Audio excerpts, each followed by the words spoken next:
గుంటూరు జిల్లా దుగ్గిరాల పసుపు cold storage లో మంటలు ఇంకా అదుపులోకి రాలేదు. కోల్డ్ స్టోరేజ్ లో రాత్రి నుంచి మంటలు ఎగిసిపడుతూనే ఉన్నాయి. కోల్డ్ స్టోరేజ్ 5వ అంతస్తుకు మంటలు తాకాయి.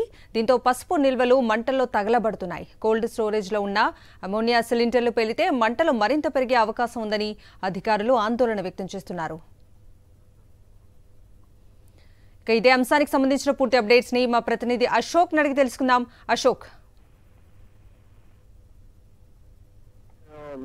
దుగ్గిరాల పసుపు కోల్డ్ స్టోరేజ్ లో మంటలు చెలరేగాయి. అయితే నిన్న సాయంత్రం ఒక్కసారిగా మంటలు కోల్డ్ స్టోరేజ్ లో చెలరేగాయి. వెంటనే అప్రమత్తమైన సిబ్బంది వెంటనే ఫైర్ సిబ్బందికి కాల్ చేశారు. వెంటనే ఫైర్ సిబ్బంది రంగంలోకి దిగారు. అయితే కింద నుంచి ఒక్క ఎంట్రన్స్ ఉండటంతో పూర్తి స్థాయిలో ఆ మంటలు ఎగిసిపడుతూ ఉన్నాయి. రాత్రి నుంచి దాదాపు 4 ఫైర్ ఇంజిన్తో మంటలను అదుపు చేసే పనులు పడ్డారు. రాత్రి విజయవాడ నుంచి మరొక ఫైర్ ఇంజిన్ పిలిపించారు. మొత్తం 5 ఫైర్ ఇంజిన్లు మంటలను అదుపు చేసే పనులు ఉన్నాయి. మొత్తం కోల్డ్ స్టోరేజ్ లో 1,50,000 మెట్రిక్ టన్నుల పసుపు కొమ్ములు నిలవ ఉన్నాయి. అయితే పూర్తి స్థాయిలో అవి రాత్రి నుంచి దగ్ధమవుతూనే ఉన్నాయి. కానీ ఫైర్ సిబ్బంది పూర్తిగా మంటలను అదుపు చేయడానికి ప్రయత్నం చేస్తూనే ఉన్నారు. ఇప్పటికే గుంటూరు జిల్లా కలెక్టర్ కూడా ఆ ఉన్నతాధికారులతో మాట్లాడి మరిన్ని ఫైర్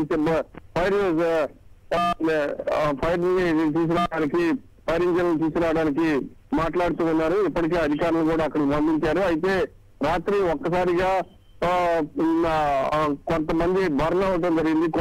కొంతమందికి గాయాలయ్యాయి. అందులో 2 ఫైర్ సిబ్బందితో పాటు కోల్డ్ స్టోరేజ్ కి సంబంధించిన 5 ఫైర్ సిబ్బంది 5 సిబ్బంది దాదాపు 7 మంది గాయాలయ్యాయి.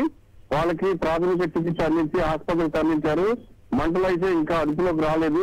మరి కొన్ని ఫైర్ ఇంజిన్లు వస్తూ ఉన్నాయి. పూర్తి స్థాయిలో మంటలను ఆర్పాలంటే దాదాపు మరొక 24 గంటలు పట్టే అవకాశం ఉందని చెప్తున్నారు.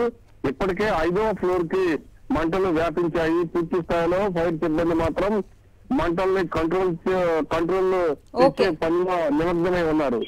కవిత. Okay Ashok, thank you for the updates.